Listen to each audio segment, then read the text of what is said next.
রাসূল সাল্লাল্লাহু আলাইহি সাল্লাম বলেছেন, যে ব্যক্তি অন্যের গুনাহ নিয়ে খোঁটা দেয়, আল্লাহ তাকে সেই গুনাহ না করানো পর্যন্ত মৃত্যু দিবে না। তিরমিজি। আল্লাহ তাআলা বলেছেন, তুমি ওই দিনকে ভয় করো যেদিন তোমার মুখে তালা লাগিয়ে দেওয়া হবে আর তোমার হাত পা তোমার কৃতকর্মের সাক্ষী দিবে। আল্লাহ তাআলা বলেছেন, আমি ইচ্ছে করলেই সবাইকে হেদায়েত দান করতে পারতাম, কিন্তু আমার ওই কথা অবশ্যই সত্য যে আমি মানুষ এবং জিন দ্বারা জাহান্নাম পূর্ণ করব।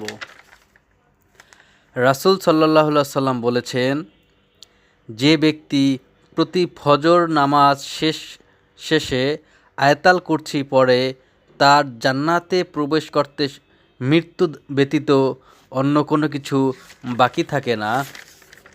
রাসূল সাল্লাল্লাহু আলাইহি সাল্লাম বলেছেন, কোনো বান্দা যখন মিথ্যা কথা বলে, এর খারাপ গন্ধে ফেরেশতা 1 মাইল দূরে চলে যায়।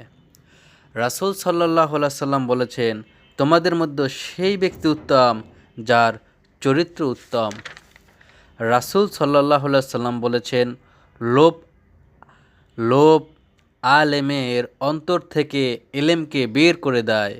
তোমরা কবরসমূহ জিয়ারত করবে, কেননা তা মৃত্যুকে স্মরণ করায়।